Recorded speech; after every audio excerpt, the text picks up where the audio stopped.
What's up, Guitar Geeks? Jeff Duke here, taking over the live stream for Eric.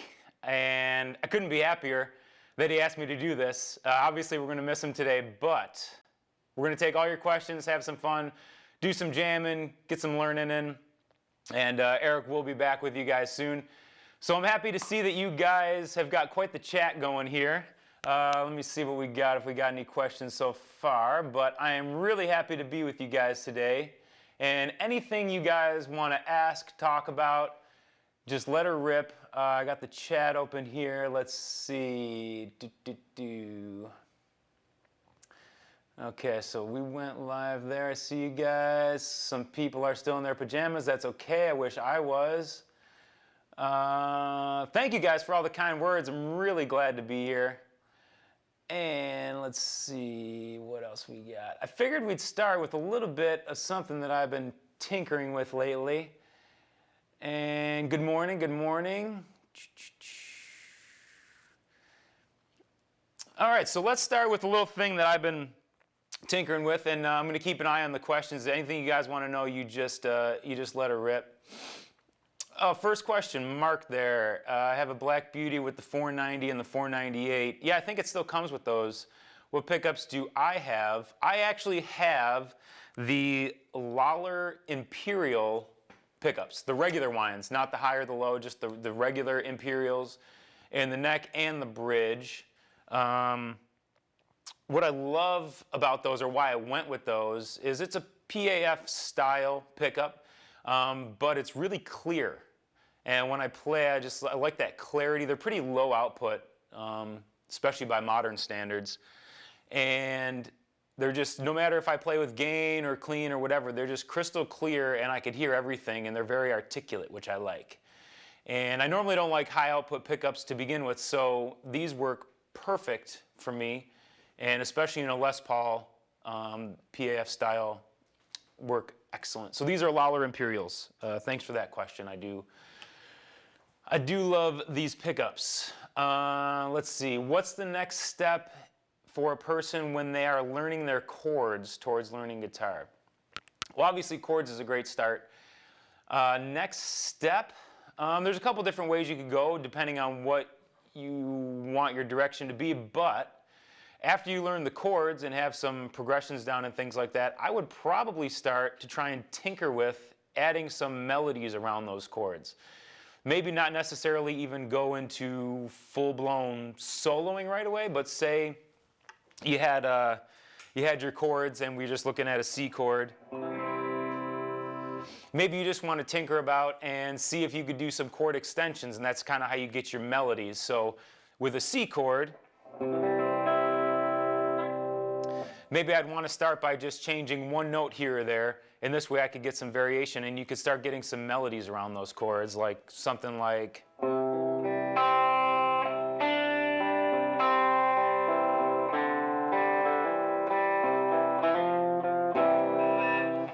And that could be a melody, so even if you just had that C chord, your melody around that could be...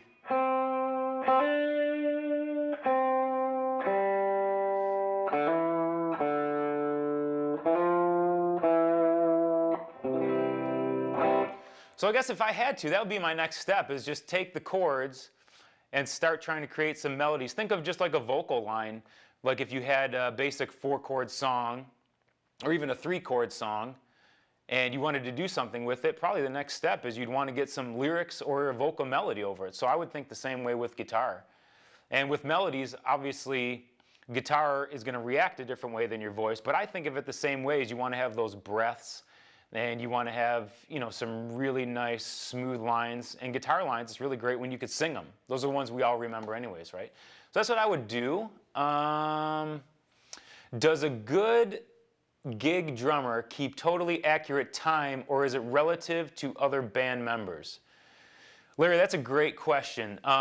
It's funny, I was talking with Eric last week about playing with other musicians, and we got into a little chat about that. And really, when you start playing with others, first of all, it could be kind of a shock to your internal metronome, because everyone you know, the metronome's never going to stop, or drum machine's never going to stop. It's always going to be dead on for you.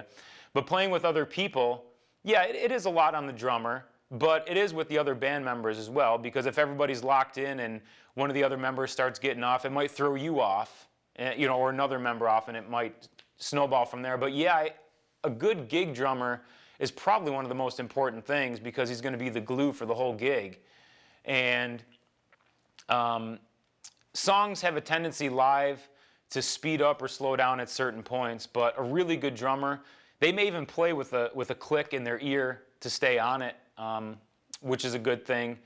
But I love that organic. If it slows up and speeds down, that's just how you're feeling the song. But yeah, a good gig drummer would be the foundation, but it's going to depend on the other people in the band to stay on time and not throw everyone else off as well. Jeff, improvising, adding nines. Man, that is one of my favorite things. I probably did that subconsciously, and one of the things I was going to get into anyways with a little bit of a lesson today. Nines are one of my most favorite chord extensions, and I try to throw them in everywhere, and I don't know why. The first thing that comes to mind when I think about nines is The Police, or Andy Summers, which is one of my all-time favorite bands. And he played obviously very clean, and I mean, I'm more of a rock guy by trade, but he used a ton of nines, and I get that from him, and a lot of the solo guys that I listen to do that too. But he's the first guy that comes to mind. So you think of a lot of those Police songs, he was really, instead of just strumming, you know, kind of just basic bar chords, he would break it up and he would add these big extended chords. So what am I thinking of? Like Message in a Bottle. It's been a while since I played that, but instead of just chunking away at the chords, he would add all these.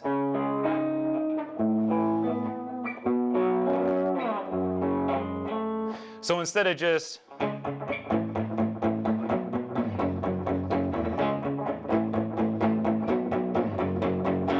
he would add these really beautiful, and I got a little delay on, but he's got these really beautiful ways of articulating chords and extending them.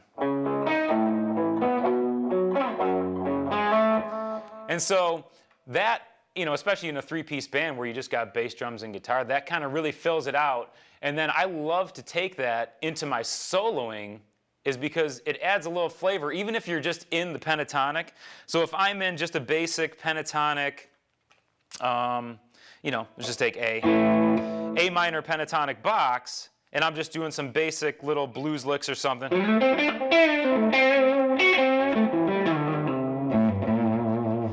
I'll love to add a ninth in there, or even bend in and out of it, just to give it a little flavor.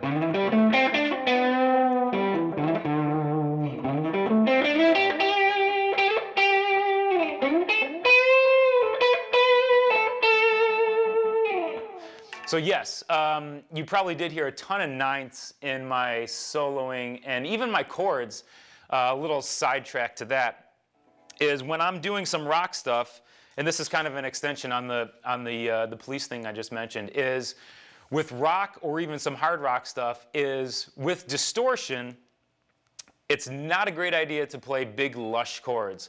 It just doesn't translate very well, and it sounds mushy. So instead, what I love to do is, if I'm doing an A jam, let's just say A, and I'm just kind of jamming on an A, and maybe we're just, a couple of guys got together and they say, let's just jam an A to warm up or something, and all you're going to do is just stay on that one static chord. So instead of just kind of doing that, the first thing that you probably do is your little blues, the little blues thing that I love.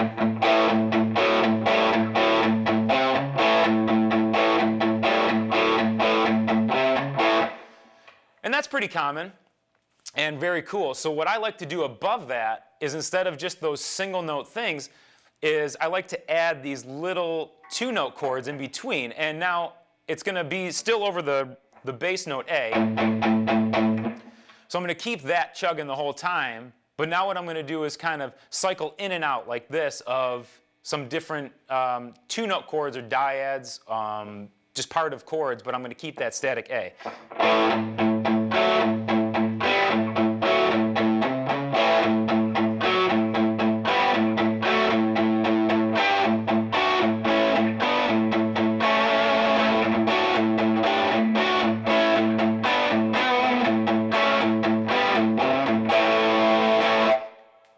So there's a quick little thing. Again, that's kind of with the ninths idea, except instead of just taking nines, I just kind of took it all over with these 2-note chords.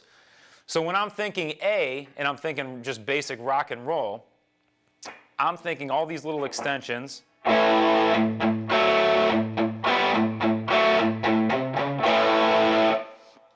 so now I have so much more flavor than just riding over the A.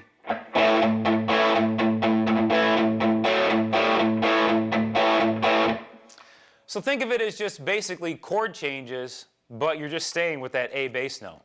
And so we're still in the key of A, we're just adding a little flavor, and when you're soloing, it just makes it so much more interesting to be able to do that. So we got off on a little tangent there, but I love to do that.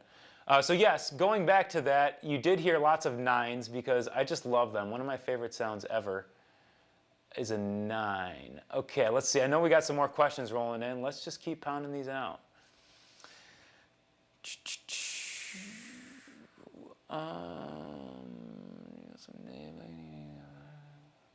Yes.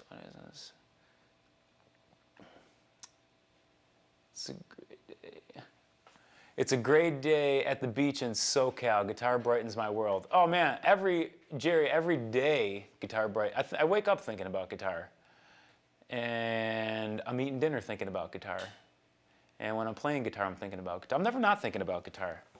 So yes, it does brighten up my day every day. Let's see. Thanks so much for the gig and drum time. Yeah, absolutely. It's, you know, playing with people is such a organic thing, and it's never going to be perfect, but that's what I love about it. Let's see. What else do we have? I know there was some more questions. Do you take any setup questions like setting up a 2-post Strat style tree? Honestly, I'll be totally honest, I'm not the best tech guy. I wish I was. I just never really dug into that side of it. I do little things for myself, like maybe if I got to set the intonation or something on my G string or whatever, I'll do that. But yeah, the setup questions, unfortunately, I'd hate to give you some false information. I do not do a ton of setup stuff. Obviously, I'll change my own strings and, like I said, do little maintenance things here and there. Like I said, maybe set the intonation or raise and lower the bridge as the climate changes just to get my action up a little bit, just because I like my action a little higher. But, yeah, unfortunately, I don't have any info on that. Maybe go to a tech, obviously, would be good. I don't know where you're at, but in Nashville, I always go to Doug at Rumble Seat. He's my main man, and he does the best work for me. Down the road in Oak Ridge. Hello, Donald. Good to have you. Let's see what else we got here.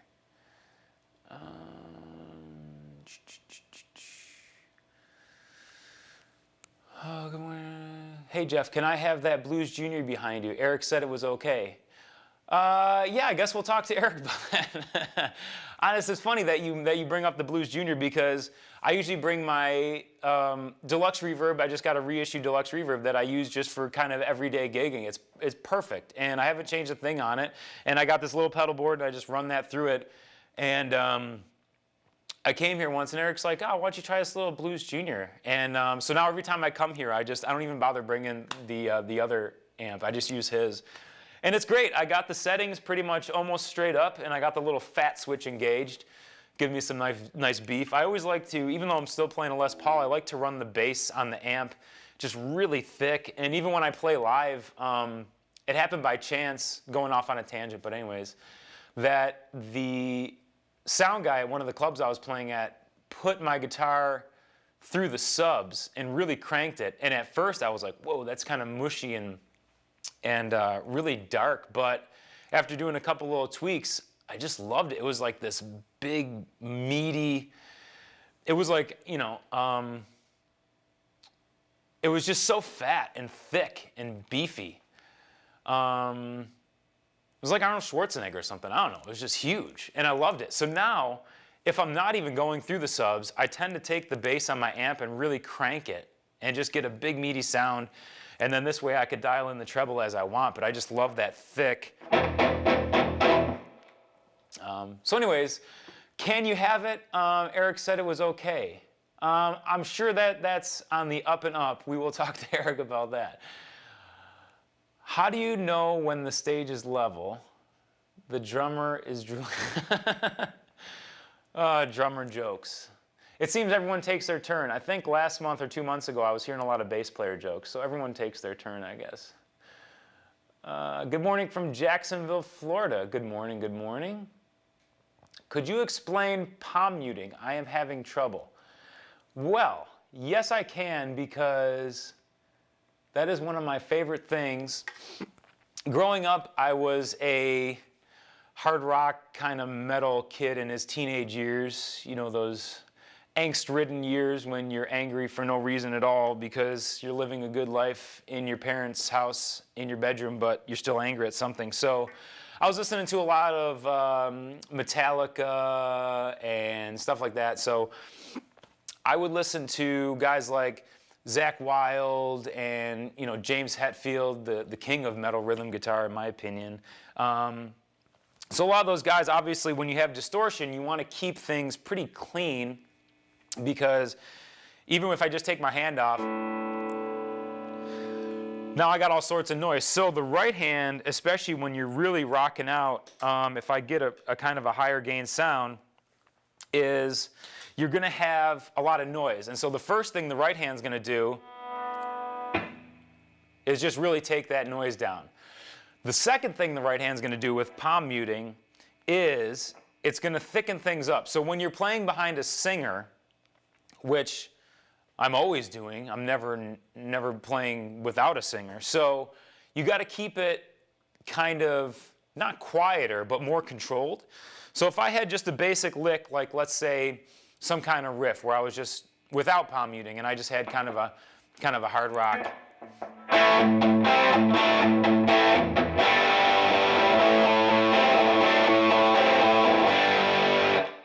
So without palm muting, that's pretty wide open, it's pretty aggressive, which might be fine for the intro to the song. But then if you kept that rhythm when the singer's coming, I'm going to take the underside of my right hand, right here, the palm, and put it across the bridge of the guitar, right where the strings come out.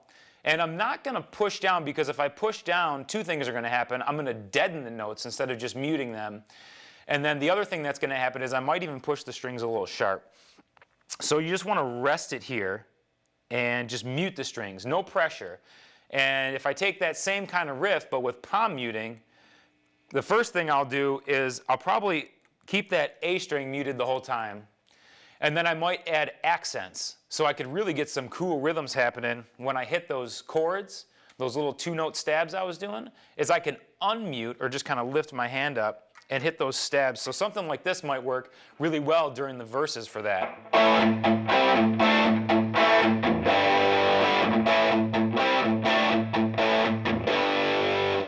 So now I've taken that big wide open space that we had and all that ringing notes and everything, and I kind of reined it in so that when the singer comes in, you're backing them, but you're not overtaking them. Let them, you know, let them be the front man and do the David Lee Roth splits and all that stuff. So what I like to do is kind of vary it up, and then with palm muting, the other thing I like to do is you can create some really cool accents and rhythms, because now you could kind of have two different things happening between the mutes and the unmuted notes.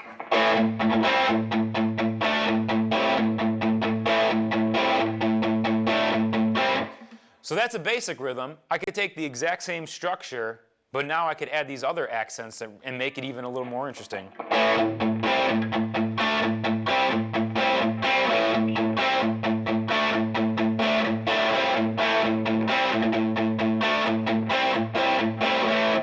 So now I've got all these cool rhythms and I'm still just chugging along on the A. So Donald, if you have any more questions on palm muting, let me hear about it, but I hope that helped. Is basically, again, I got off on a little tangent, but I like to get carried away, is just take the underside of your right hand and rest it right where the strings cross the bridge of your guitar, and you will get that muted sound, and you could find it. What I like to do is, a little exercise I used to tell people to practice is to find that sweet spot where you're going to get palm muted notes but not kill the note, is start at a place where maybe you're up here, and I'm getting absolutely nothing, and slowly slide your hand back till you get that note.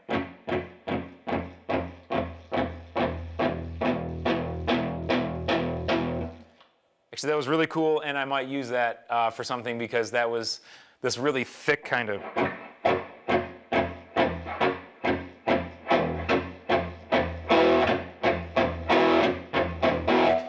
That's really cool. I'm glad we have that on film because I'm going to use that later. So thank you for that.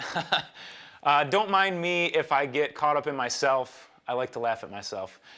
So Donald, I hope that helped. If you need anything else on palm muting, let her rip, and hopefully we can help you with that. Any tips on keeping appropriate grip pressure when switching from bass acoustic to electric? Great question. Obviously, bass and acoustic are going to be, bass obviously thicker strings being tuned an octave lower, and acoustic also thicker strings. But the other thing with acoustic is you have more mass. The body is going to be bigger, so you're going to have to reach. The neck is probably going to be maybe a little thicker. And the strings on an acoustic are generally going to be thicker too. So, any tips on appropriate grip pressure? Yeah, it's going to be anytime before I play anything, first of all, I like to warm up and just get familiar with the instrument. Even though I play this instrument every day, before I do anything, like even before we went live here, is I just did a little warm up, got acquainted with it, and get the feel out of it. So if I'm going to switch to acoustic, like say if later today if I played acoustic, it would probably take me a minute or two to get acquainted with the feel and the pressure. So what I always suggest is, maybe at first when you're just learning, switching back and forth between, you said bass and acoustic to electric, is again, we just talked about the right hand sliding in and out, is take no pressure at all. Like say if I just had a C note here on the 5th string, 3rd fret, no pressure at all. So I'm getting no note, and just slowly push down until that note comes out. So there's the note. And now if you had a bass string or an acoustic guitar, you'd probably need just a tad more pressure because of the thicker string, and depending on the action too. But that's my advice on grip pressure, is you never want to grip too tight because then you'll start pushing the note sharp like this. So without even doing anything, just pressure will push the note sharp. Plus, when you really get going and you're playing, you want to have the lightest touch possible because it'll help with your chord transitions, it'll help when you're doing solos and things, is why slow yourself up with more pressure. So Jonathan, I hope that helped with your pressure question. Practice, practice, practice. That is probably my life motto. And I just love to practice. I love new things. I love getting in there. So yes, practice. There is no shortcut. Just start it slow, and whatever you're working on, you just want it to be slow and clean and then build it up. Love jamming on the A tip. Yeah, me too. It seems like whenever I pick a guitar up, I just start in A for some reason, and I go to like these kind of Iron Maiden, Randy Rhoads kind of riffs for some reason, probably because they're just part of my DNA at this point. But yeah, I do love that. Do we really need bass players? Eric, welcome to the chat. I'm glad you're here in spirit and in comment fashion. Do we need bass players? Wow. I guess, yeah, because bass players can hold down the low note when I need a sip of water or something so that there's not just dead silence. No. Yes, I love bass players because it gives me someone to play off of. And if it's just a 3-piece situation or even a 4-piece band, but maybe the singer just sings and so you got drums, bass, and guitar, I just love having that bass player because going back to what I was talking about the low end, I just love a nice, thick, meaty low end. And so I need a bass player. Eric, maybe if you want to start a 2-guitar band with me, you, and congas or something, we could do that. So at that point, we wouldn't need bass players. We'll talk about that. Great question. Glad you're here. Glad you're here. We miss you. Let's see. Guitar is my happy place and sanity. 100% agree. If someone can make a t-shirt out of that, I'll buy it. I love that saying. Jeff, can you please demonstrate how to effectively do vibrato on a string bend? Wow, great question, because vibrato tends to get overlooked. And so let me just start, before I get into the string bend part of that, let me just start with vibrato first. And so everyone has different vibrato. There's no right way to do it. There's no, you know, this is how it has to be done. It's basically, that's kind of your guitar signature, in my opinion, is your vibrato and how you can tell people. You could tell, and this is just, Zakk Wylde came to mind first because he has like the craziest, wild, no pun intended, or maybe it was intended, vibrato. And it's so wide and aggressive, and it's just this, you know, huge thing. You know, this kind of really wide, which I love. Man, you could tell him in the first note, you could tell who he is. And so vibrato, first of all, what it is just taking a note and giving it a little sauce, giving it a shake. And so the first thing when I'm practicing vibrato, before we get into the string bend part, Frank, which we will, just indulge my tangents because I get so excited talking about guitar, is you're going to have a note, and instead of just hitting that note and just letting it sit,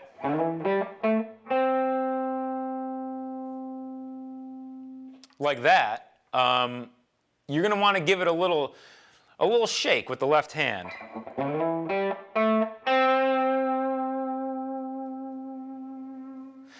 And so the first thing with vibrato, and it's going to bleed into the bend section too, is I keep my thumb over the top like this. And I've seen a couple guys, especially classical guitar players, will always keep their thumb on the back and have a different type of vibrato. But I don't do it that way. But you can. But anyways, here's how I do it, and take it with a grain of salt because, again, everyone's different. But this is how I do vibrato, is I get my thumb over the top.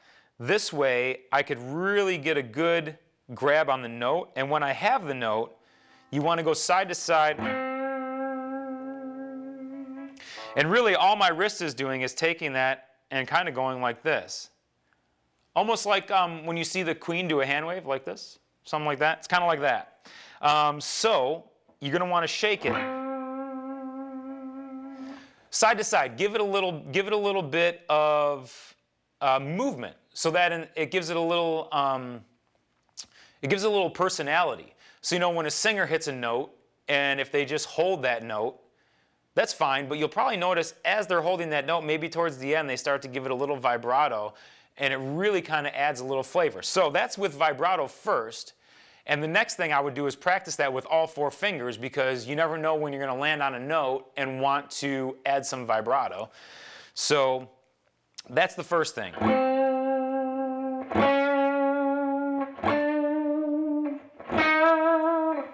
And yes, with my pinky, I did let my thumb go back because I'm going to reach, which we'll get into later. One of the things I love is getting those big stretches. But that's the first thing, is just work on that vibrato. There's all kinds. There's really fast. There's super slow and wide.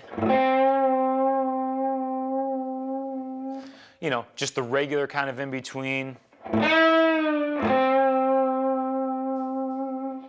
It makes me feel good inside hearing that.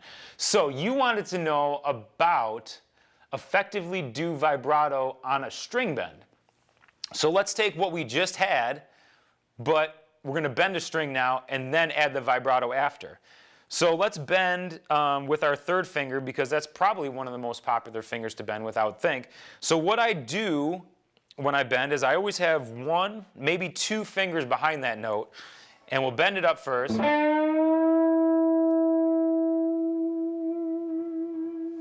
And then you're going to give it the vibrato.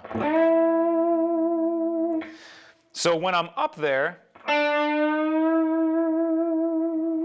I'm going to still shake it, but since I'm bending up, it's going to be a little different, but I'm still going to be moving my wrist in that fashion of, like we talked about, it's kind of like, you know, I don't know, turning a screwdriver, or I don't know what I'm doing there, but something like that. You get the idea.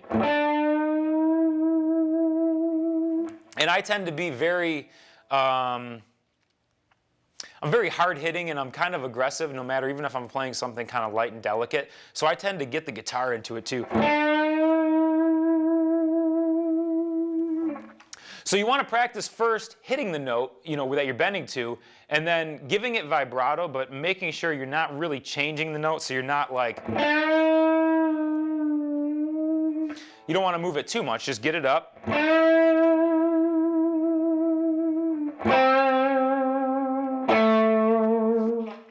So my best tips for vibrato on a string bend: keep your thumb over the top to really give you that fulcrum point for something to, you know, push against the guitar, and then get it up and then give it the vibrato by moving your wrist, and make sure you're not bending it out of tune or bringing it down or too far up.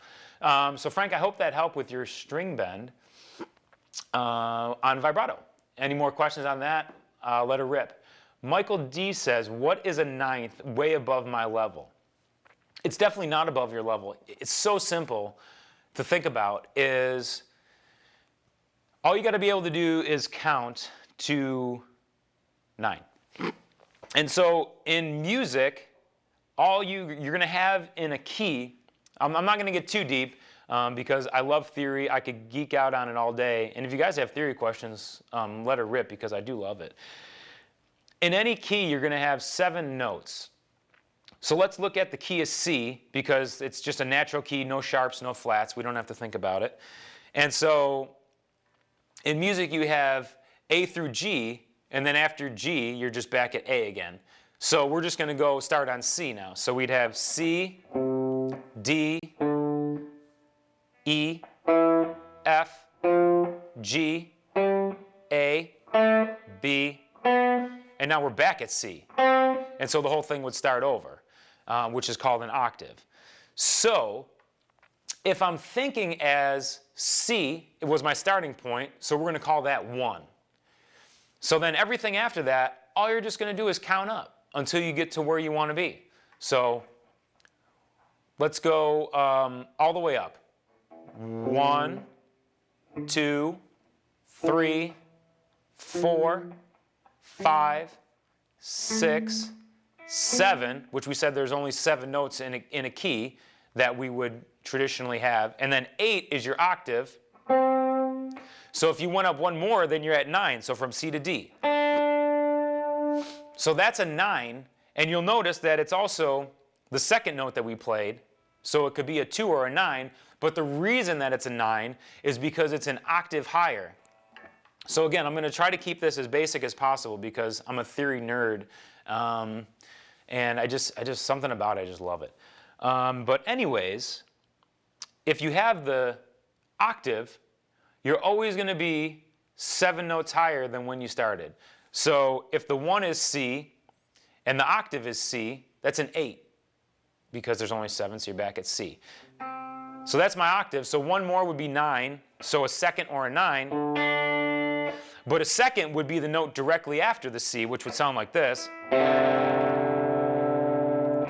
which can have its own sound. It maybe sounds a little dissonant now, but it could have its place. But a 9 would be higher. So then if I had some kind of chord, like you'll see a lot of people, if they play a G chord, instead of going to a C chord like that, traditional C, is they'll go from G to C like this and just move their middle finger up there.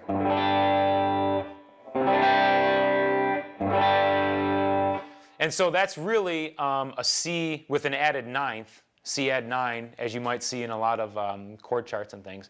So anyways, anything number-wise is just going to be scale tone related. And I might even, if you guys want to see any theory lessons or videos, please let me know because I would love to do that and get really deep on it because I just love talking about that stuff. I think because from day one I had a great guitar teacher, Tony Scazzaro in Buffalo, and he just really started from the bottom, and I learned theory right from first day probably, I think. And it's really just been phenomenal to have that encyclopedia of theory behind me because, you know, you could say people get into different discussions about theory. It's good to know, it's bad to know. I've heard people say, you know, having theory takes away your feel and everything. To me, it doesn't. It's just being able to speak a language, just like the English language. So if I have a thought in my head and I want to speak a sentence to you, I want to be able to have the right words to say it. Same thing on guitar is if I have a thought in my head or I want to convey a specific feeling or a tonality, I want to have the theory to be able to do it. So anyways, getting off on a tangent, but Michael, I hope that helped on what is a ninth.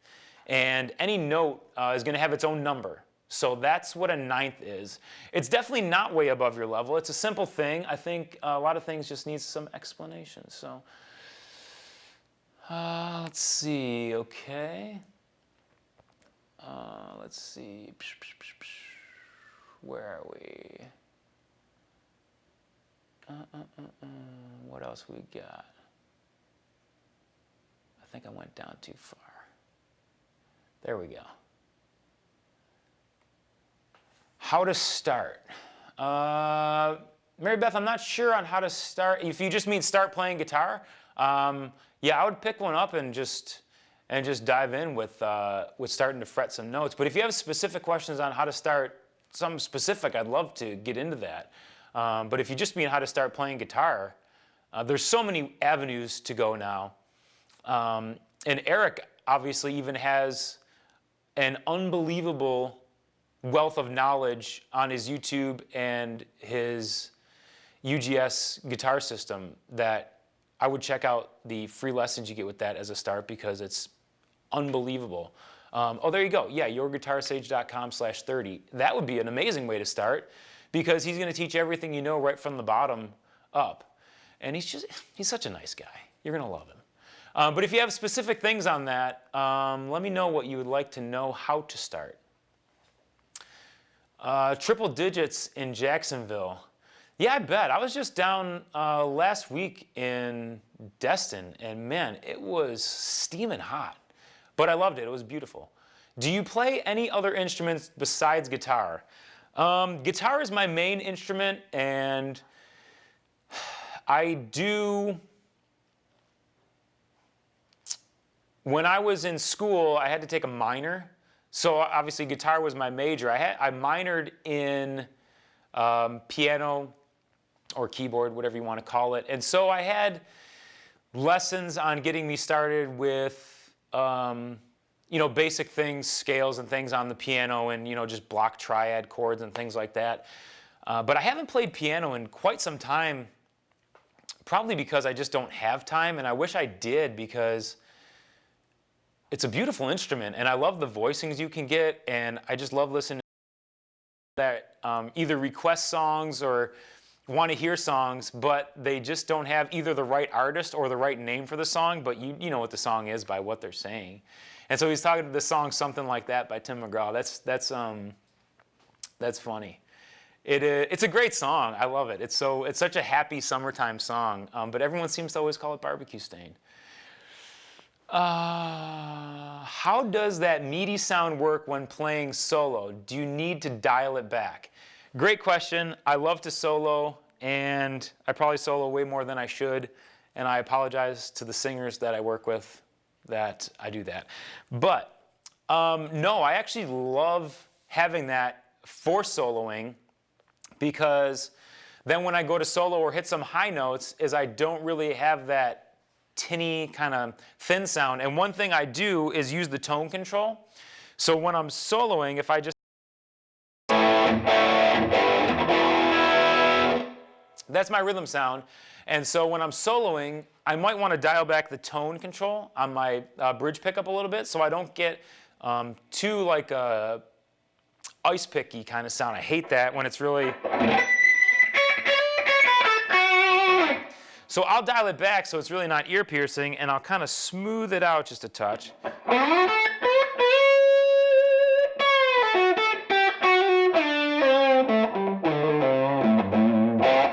So I really kind of get a smoother solo sound than I would a rhythm sound because the rhythm I want to punch through, so I'll keep it full on, full blast.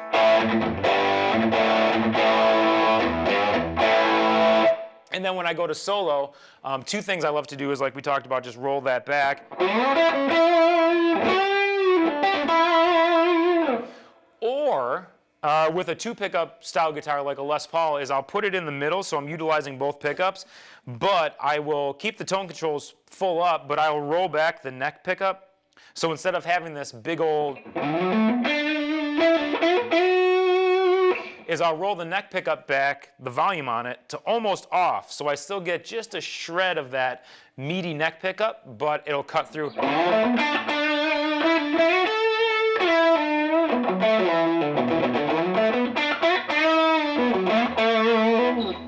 So I hope that helps. That's what I do when I'm playing it solo is I don't necessarily dial back any of the meat. I just kind of dial back the shrill high end or treble because I don't like that when soloing. I like a nice round solo. I guess the best way, and I don't play anything like him, but Eric Johnson has one of the smoothest lead tones. It is just like a bell. And so I know everybody kind of goes for that tone or even that style, but that's kind of what I go for, is just roll it back. And if I'm doing a lead, I'll likely kick on a boost, some kind of boost just to give me a little more sustain. I don't really like to add too much more gain because then it gets sizzly and fizzly. But if I add a little boost, it might give me a little treble kick. So here's my regular rhythm.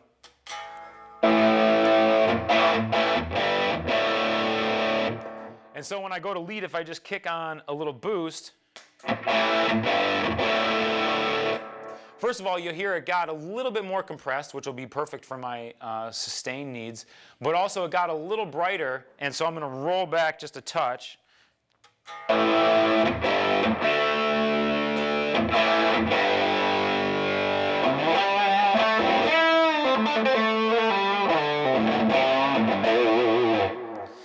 So I hope that helped. Is I really don't dial anything back bass-wise. I actually just take a little treble off of my bridge pickup so that when I get high up on the neck on some high notes, it's really smooth and singing. So I hope that helped. What else we got? I know we got tons of questions. I want to get to them all. You guys are awesome, by the way. This is a lot of fun.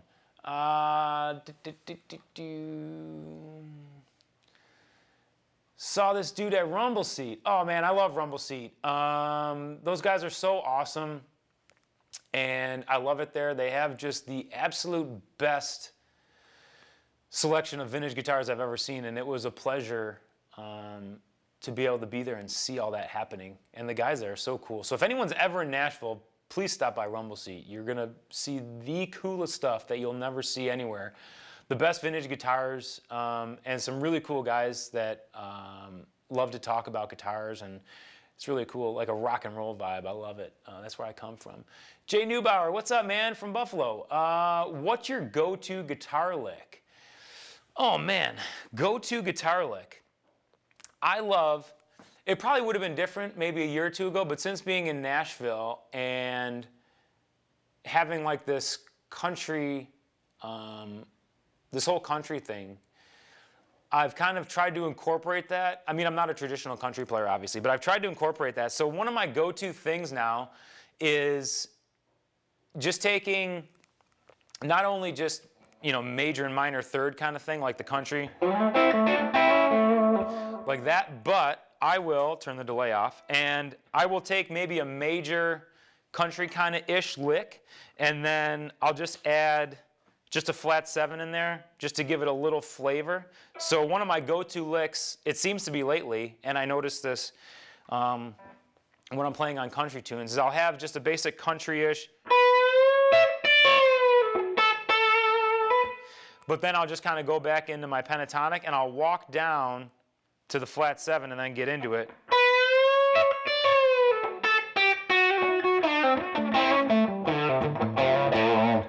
So that really is, I use that lick all the time, especially over like a train beat kind of thing or like a Johnny Cash-esque kind of deal.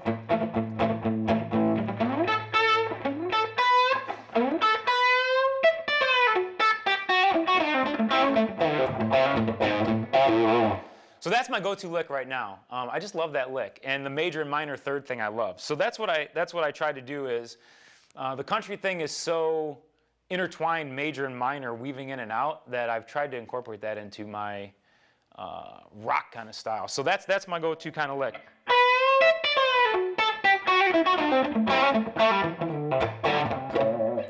So that's my lick right there. I love that lick. Great to hear from you, Jay. Hope you're doing well. I'm sure you guys are still shredding over there. Any tips on growing hair like yours? Mike, that's a great question. And I was hoping someone would ask that.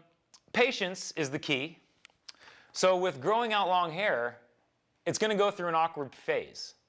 So it's going to start short, and then it's going to get to this point where it's like kind of in your eyes, but you can't really put it behind your ears yet. And so it's going to be awkward. But if you're a trooper, you will get through it. Just like guitar, you're going to want to start slow and just stay with it. It will get there. I also suggest conditioning to get a nice silky shine. I'm not going to tell you what shampoo I use. I'm going to keep that under wraps for right now. But great question, Mike. If you have any more hair growing questions, I'd love to get into more details about that. Let's see. Brad Miller. Jeff, what year is the custom? How is the hardware still gold? Okay, two great questions, and I'm going to talk about this guitar for a minute, if you guys don't mind, because I only own a couple guitars, and I don't know if that makes me a bad guy, that I'm not like guitar connoisseur. I am, but I just I don't move in and out of guitars. So this guitar, just a little history, if anyone is interested, is I've always been a Les Paul guy, just probably because Jimmy Page is my main man, and so there's that. But I also love Zakk Wylde and Randy Rhoads and Slash and, you know, all the Les Paul guys, obviously. So anyways, this is a 98 custom that I got probably about 10 years ago when I was still living in Buffalo, and I actually owned my own store there for a while. Which was awesome, an awesome experience, and my parents and my wife really helped me run that store and get it moving, and I really love them, not just for that, but just overall, no matter what. But this is a 98 custom, and when I was at that store, little segue, is a guy came to trade this in, and it was almost, well, it was like brand new in the case, mint. And at that time, I think I had a standard or something else. And I plugged it in, and it just had this thing. It was so beefy and meaty, but it had this great bite. And so anyways, long story short is I bought it, and it's been my main guitar ever since. And I gig with it every day. And when I got it, it was mint. And I didn't do anything to relic it besides just play it. And so it's got all kinds of wear, and the binding's starting to turn black. And I grew this beautiful belt buckle wear spot on the back that I am super proud of, and I look at it every day now, and it just makes me smile that's just through playing. But anyways, this is a 98, and you said, how is the hardware still gold? Great question. Is first, about 2 months ago, I had the other Grover tuners on it, the waffle looking ones, and I switched to these kidney bean ones. Don't laugh, purely aesthetic reason is the other ones were on for like 10 years, and I just wanted these because I like the way they look better, and it looks like all the other old customs you see, like especially like Jimmy Page used to have these. So don't laugh at me, everybody has their kind of nerd reasons for doing things, but that's why I did that. So that's why those are still gold. The pickups are maybe a year or two old. And I got a little wear here where I would rest my pinky. The bridge itself is nickel. It's not gold. I had gold on there for a while, and just from playing and everything, it really wore out.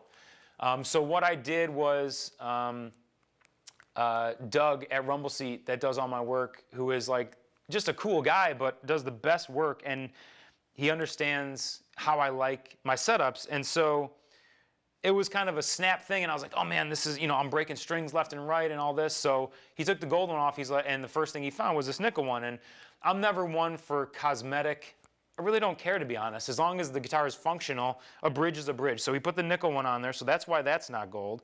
And the tailpiece is, I mean, if you could see it, it's pretty green up in here. It's pretty worn. So anyways, that's why the hardware is still gold like that. So thanks, Brad. Jeff, you were talking about warm-up. Any exercises you do before playing? Yes, every single day. And I do the same thing every single day, which I got from my guitar teacher. The left hand is, here's what I do, is I set the metronome at, I personally set it at 125. And my left hand is going to do a series of trills, which is just hammer-ons and pull-offs. And all I do is I just sit there with the left hand and go through all the different combos of trills. So I'll just sit there like this. And I'll go through each pattern like this. I'll show you every little thing I do. I go like this. And then I'll stretch each finger 1 fret. And then I'll put my first and second fingers down and go pinky. And then the toughest one is get all 3 and do your pinky.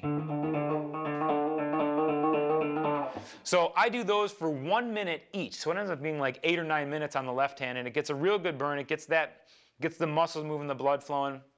The right hand, what I do personally, I don't know if I ever told anybody this because I don't know, I'm not embarrassed of it. It's how I grew up and it's what I listen to. Is I take this idea that James Hetfield always downpicks when he can, and it's the tightest, chunkiest, it's awesome. And so he downpicks everything to get this uniform.